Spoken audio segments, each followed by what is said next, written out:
ખબર છે આજે વેલેન્ટાઇન ડે છે અને આ બાજુમાં રેખાડી ખબર છે એને એના ઘરવાળાએ સવારમાં ગુલાબનું ફૂલ આપી દીધું.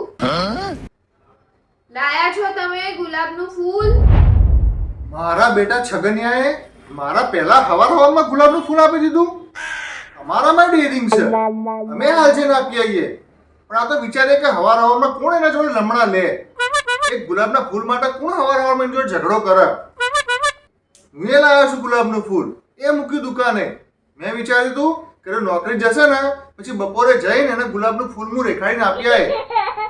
પછી એટલો ઇજ્જતનો કચરો થતો ને એને સુધારવાનો મસ્ત એવો ટાઈમ હતો.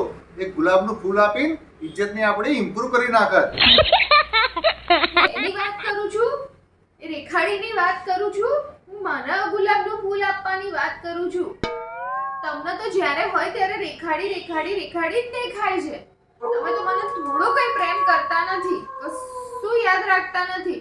આજે વેલેન્ટાઇન ડે નું ગુલાબનું ફૂલ આપવાનું યાદ રહ્યું ખરું?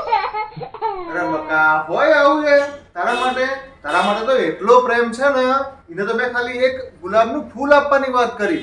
તારા માટે તો આખો ગુલાબનો છોડ લાવ્યો છું હું. એ છોડને છે ને આપણે બે જણા આપણા ગાર્ડનમાં જઈને ઉગાડીશું અને એમાં રોજ એક ગુલાબનું ફૂલ ઉગશે અને રોજ એક તોડીને તને હું રોજ એક આપીશ.